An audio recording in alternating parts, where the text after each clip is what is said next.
Assalamualaikum warahmatullahi wabarakatuh. Apa kabar sahabat tani? Di sini saya sedang berada di perkebunan seperti biasa. Oke.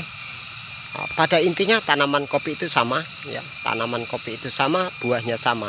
Akan tetapi yang membedakan menurut saya antara lebat dan banyak buah, banyak hasilnya.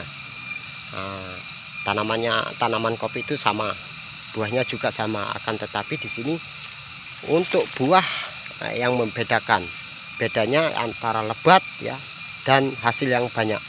Nah, untuk mendapatkan buah lebat dan hasil yang banyak itu tentu tidak terlepas dari proses cara bagaimana kita benar-benar dalam mengupayakan sahabat tani tanaman kita sebagai usaha kita.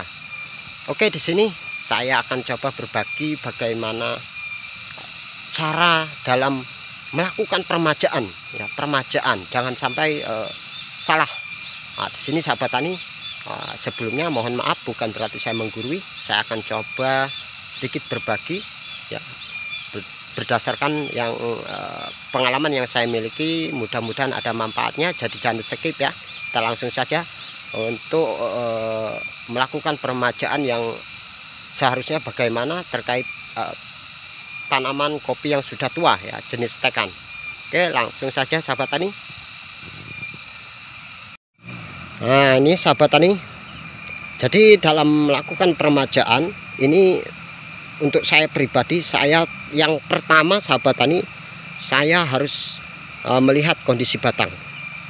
Nah, di sini sebagai contoh langsung, kebetulan sahabat tani ini ada yang belum saya lakukan pemangkasan ketika pemetikan di tahun kemarin, tertinggal ya, menyangkut pemangkasan. Saya pribadi tidak bisa maksimal karena itu tadi, satu, saya juga memiliki beberapa lahan, kebetulan ada 4 ya, walaupun sedikit-sedikit ada 4 lokasi, jadi agak kerepotan.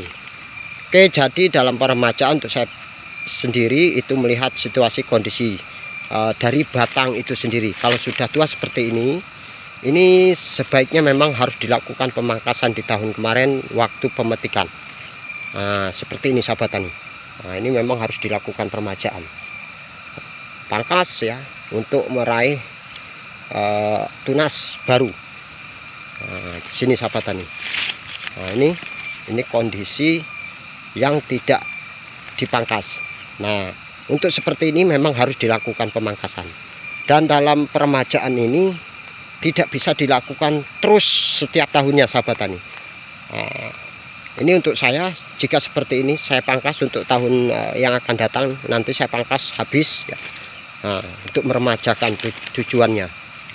Nah, jadi intinya sahabat tani ya, dalam meremajakan itu untuk saya pribadi itu saya lihat dulu dari kondisi batang. Kalau kondisi batangnya masih produktif seperti ini sahabat tani, nah ini saya tidak pangkas full, saya pilih saja bahan-bahan yang sudah tidak produktif. Nah, saya kurangi. Nah, ini sahabat tani. Nah, ini juga ini hasil dari permajaan di 2 tahun yang lalu. Nah, ini sahabat tani, untuk tahun yang selanjutnya ya, yang akan datang ketika panen datang nanti sembari pemetik, ini saya kurangi saja jika untuk kondisi batang seperti ini.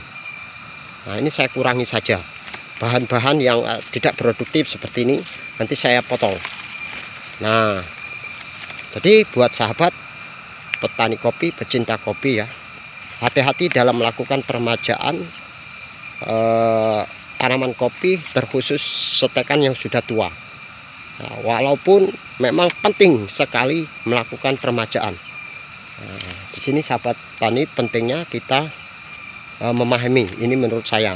Nah, di sini sahabat tani, tidak semua setiap batang itu saya melakukan pemangkasan full, karena bisa berakibatkan hasil saya menurun sahabat tani. Nah, disinilah harus kita pahami. Nah, ini sahabat tani, ini stekan usia muda ya.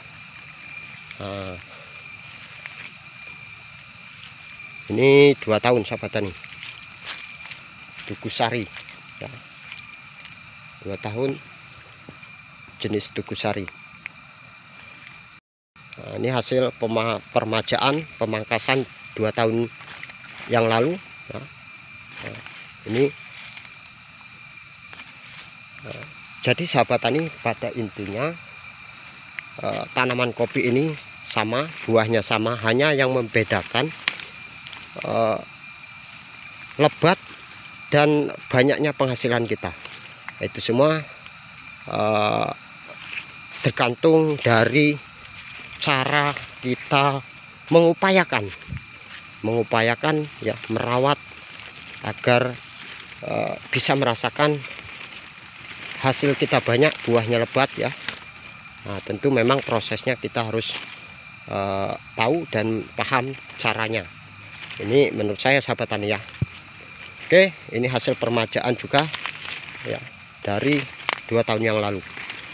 Nah, ini sahabat tani. Nah, jadi sekali lagi pada intinya, hati-hati jika ingin melakukan permajaan terkait tanaman kopi yang sudah tua. Itu harus kita pilih juga sahabat tani ya. Dalam meremajakan itu bukan berarti semua di pangkas habis. Kita lihat dulu yang pertama kondisi batang. Jika memang dia rantingnya dahan sudah tidak produktif, semua pangkas untuk menghasilkan ranting dahan yang baru. Oke sahabat tani, sekedar sharing, walaupun mungkin ya tidak begitu sangat bermanfaat ya. Mudah-mudahan bisa masuk untuk petani kopi ya. Nah, ini sahabat tani. Oke, mungkin hanya ini sahabat tani.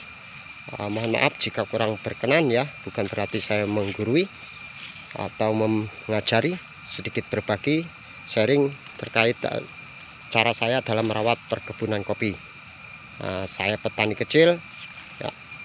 Terima kasih terutama yang sudah menyimak video-video saya. Buat sahabat subscriber saya ucapkan terima kasih. Saya doakan semua buat para konten kreator sukses selalu. Salam sejahtera. Jangan lupa sambil ngopi sahabat tani ya. Oke, jumpa lagi di video selanjutnya. Buat yang baru menemukan channel saya, mohon dukungannya untuk bisa like, comment, subscribe ya. Berbagi itu indah. Oke, tak lupa sedikit dari saya, setiap usaha apapun sahabat tani, semuanya usaha apapun iringilah doa. Mudah-mudahan dengan doa usaha kita bisa mendapatkan keberkahan dan kemanfaatan sahabat tani. Oke, terima kasih. Saya akhiri. Assalamualaikum warahmatullahi wabarakatuh.